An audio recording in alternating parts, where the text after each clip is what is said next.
आज तक आपने सुना होगा कि इब्लीस हमेशा इंसान को इबादत से गुमराह करने की कोशिश करता है, मगर आज की यह कहानी इतनी अजीब है कि इसे सुनकर आप हैरत में पड़ जाएंगे। एक शख्स अंधेरी रात में नमाज अदा करने के लिए अपने घर से निकला।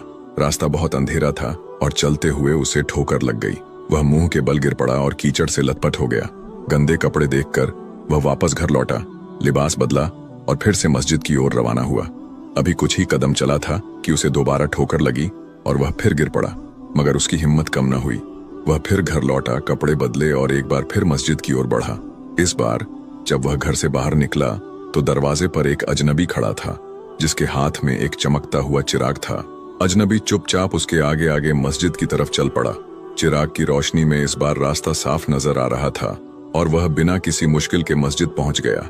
मस्जिद के दरवाजे पर वह अजनबी ठहर गया और नमाजी अंदर चला गया। नमाज अदा करने के बाद जब वह बाहर निकला तो देखा कि वह अजनबी अभी भी खड़ा था, मानो उसे घर छोड़ने आया हो। नमाजी को अजनबी पर शक हुआ और उसने उससे पूछा, आप कौन हैं? अजनबी ने जवाब दिया, मैं इब्लीस हूं। यह सुनकर नमाजी हैरान रह गया और बोला, शैतान मुझे मस्जिद तक कैसे छोड़ने आया? तेरा काम तो लोगों को गुमराह करना है। इब्लीस हंसते हुए बोला, जब पहली बार तू गिरा तो अल्लाह ने तेरे सारे गुनाह माफ कर दिए। जब दूसरी बार गिरा तो अल्लाह ने तेरे पूरे खानदान को बख्श दिया। मुझे डर था कि अगर तू तीसरी बार गिरा तो अल्लाह पूरे गांव को बख्श देगा, इसलिए मैं चिराग लेकर आया ताकि तू बिना गिरे मस्जिद पहुंच जाए। यह सुनकर नमाजी की आंखों में आंसू आ गए।